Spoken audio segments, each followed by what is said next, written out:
こんにちは。推し活楽しんでますか？ウイスキのりこちです。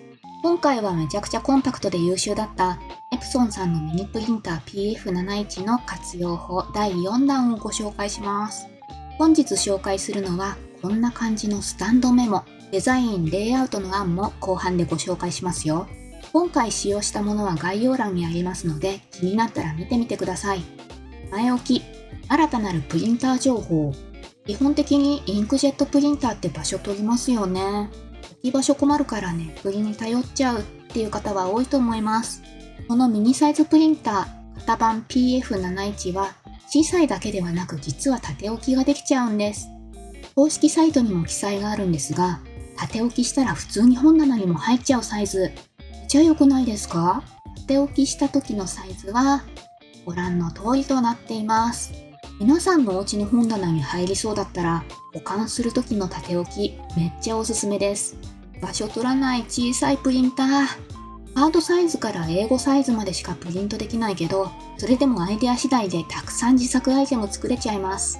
今回は第4弾と結構プリンター活用術の動画も溜まってきたので、そろそろミニプリンター活用専用の再生リストも作成しますね。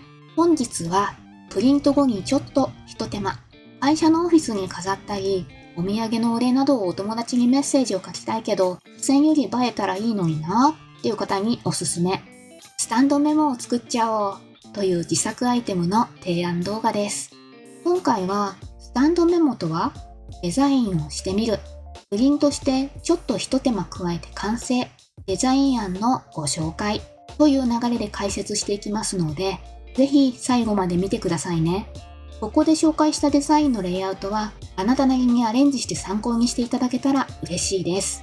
私はデザインツールはデスクトップ版 Photoshop を使っていますが、お絵描きツールでも手書きで似たデザインは作れるかと思います。可愛いスタンドメモを作ったら自分のデスクに飾るもよし、お友達にメッセージを書いて渡すもよし、もしかしたらプラスで印象アップするかもしれない？ぜひ活用してくださいね。よかったらチャンネル登録、高評価いただけたら後で見返すこともできますよ。スタンドメモとは、今回作ってみるスタンドメモ、あんまり聞き慣れない方もいらっしゃるかもしれないので説明していきますね。普通紙よりは少し厚みのある紙に中心より少し上にデザインを持ってきたレイアウトでプリントします。使う紙はこれ。はがきサイズのものと、ちょっと前に個人的にポチったエレコムの両面インクジェットプリンター対応の納得名刺、そして絵柄の下部分を残してサイドと上部をデザインに沿ってカッターでカット。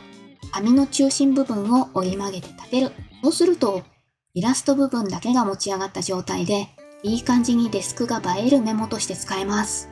メモ部分はカレンダーのデザインにしても可愛いかも。カレンダーなら立てかけて毎月別のデザインを作る楽しみも増えそうですよね。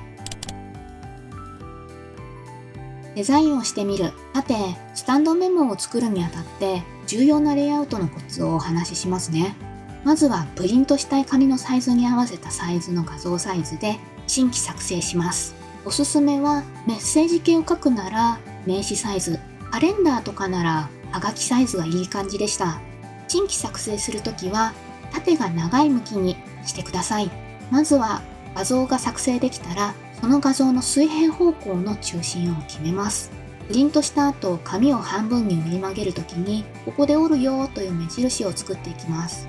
Photoshop ならひとまずガイド線という描画部分として認識されない印のような機能が使えますが、もしあなたの使っているお絵かきアプリでガイド機能が使えない場合は、イラストデザインとは別にレイヤーを作って、直線の水平線を中心に引いてガイド線代わりにしても良さそう。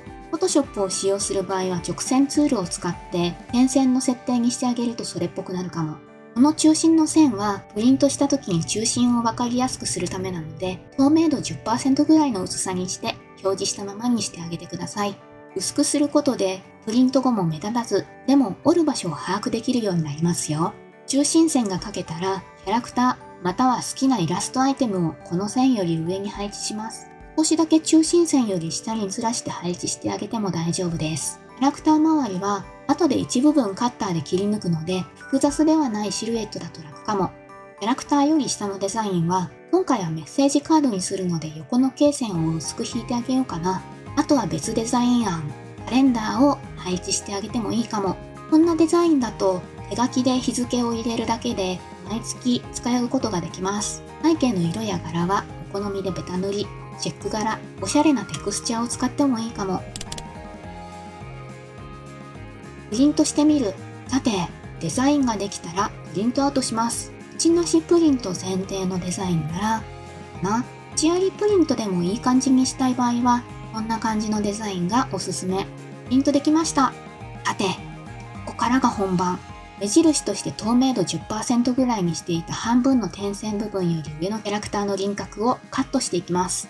厚めの紙だと切るときにちょっと力いるかもなので、カッターは刃を新しくした方がいいか、ひとまずカットしますね。こんな感じでカットしたら、次は中心の点線部分をカッターでうっすらとなぞります。この時、紙を貫通しないようにそっと程度にしてください。中心線で折り曲げやすくするおまじないです。さて、ここまで来たら、あとは中心線で折るだけ。ということで、こんな感じで完成しました。何枚か切ったところで、デザインナイフだと手が痛くなったので、普通のカッターで十分だなという個人的感想も共有しておきますね。さあ、仕上がりいかがでしょうか？結構いい感じではないですか？さて、私リコチなりのスタンドメモのデザイン案をご紹介したいと思います。ここから先はスクショタイムかも。デザイン案1、縁なし名刺サイズメモ帳タイプ。サイズ感は手のひらに収まるくらい。デザイン案2、カレンダータイプ。これはハガキサイズがいいかもですね。3種類全部自作のイラストを使いました。デザイン案3、これは自分で撮った写真を使ってみた案です。猫の形をしたお人形を自分で持っているので、これを自宅で撮影会したものなんですよね。下の部分だけグラデーションをかけて薄くして、それっぽくしています。デザイン案4、縁なしのハガキサイズイラスト。メモ書きにも使えるデザインかもしれない。直接ペンで書かずに、白い部分に付箋を貼るように使ってもいいかも。背面から見ても可愛い感じになるかも。元気なイメージのイエローを使いました。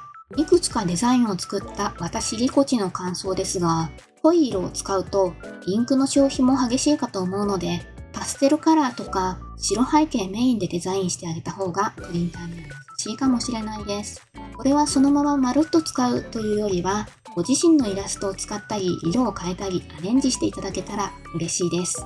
もしリクエストがたくさんあったら、今回ご紹介した私リコチ作のスタンドメモのプリントアウト用データをどこかで配布するかもしれないです。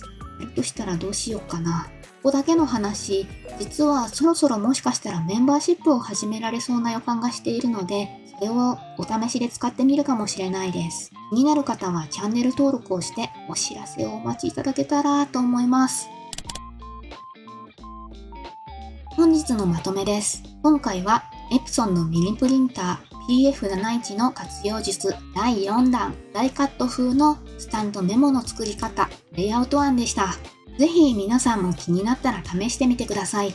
もしよかったらコメント欄にこんな自作アイテム作ってというリクエストがあったら書いてもらえたら嬉しいです。検討します。もしこの動画が良かったよという方は高評価、チャンネル登録してもらえたら嬉しいです。このチャンネル、ういしきでは私、リコチが推しているコンテンツの動画をアップしています。イラスト制作だったり、シーリングスタンプだったり、部活だったり、何か面白い企画があったら誘ってください。では、またねー。